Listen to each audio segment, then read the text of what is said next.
ऐसे तो हम लोगों के राजदूत है, लेकिन आप भी एक एक राजदूत का ही काम कर रहे हैं। राष्ट्रपति द्रौपदी मुर्मू 3 देशों की अपनी यात्रा के पहले चरण के तहत अल्जीरिया पहुंची, जहां उनका गर्मजोशी से स्वागत किया गया। इसके बाद वो भारतीय समुदाय के एक स्वागत समारोह में शामिल हुई।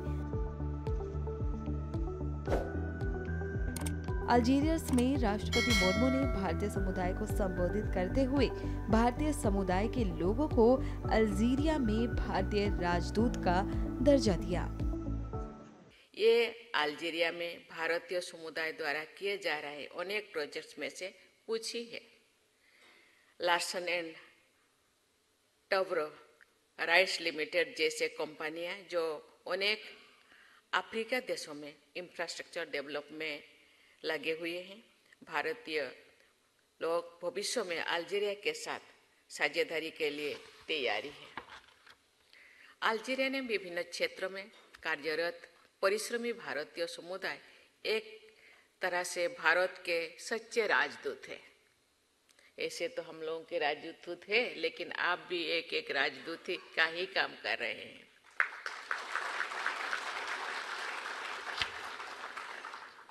आप में से प्रत्येक व्यक्ति अपने भीतर हमारी प्राचीन भूमि के मूल्यों और संस्कृति को समटे हुए हैं। जब भी आप किसी अल्जीरियाई व्यक्ति से मिलते हैं तो आप उसका परिचय भारत की भावना से करते हैं। आपका संस्कृति, आपके चाल चलन, चेहरा, भावना भारतीयता में भरी हुई है।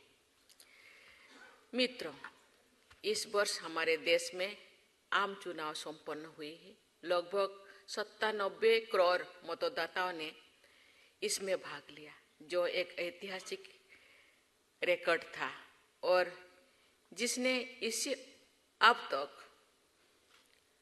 की सबसे बड़ी चुनावी प्रक्रिया बना दिया है। ये हमारे देश में लोकतंत्र की एक शानदार सफलता भी है। आज भारत वैश्विक विकास में महत्वपूर्ण भूमिका निभा रहे हैं। लगातार 8% की वार्षिक औसत वृद्धि के साथ भारत सबसे तेजी से बढ़ती प्रमुख अर्थव्यवस्थाओं में से एक है। गरीबी रेखा से नीचे रहने वाले लोगों की संख्या में उल्लेखनीय कमी आई है। ये गर्व की बात है कि हमारा देश विश्व की 5वीं सबसे बड़ी अर्थव्यवस्था बन गया है और शीघ्र ही शीर्ष 3 अर्थव्यवस्थाओं में शामिल होने की ओर अग्रसर है। जैसे जैसे भारत अपनी अमृतकाल यात्रा पर आगे बढ़ेगा, वो साउथ साउथ कोऑपरेशन की भावना के साथ अल्जीरिया जैसे अपने निकट सहयोगियों के साथ आगे बढ़ना जारी रखेगा।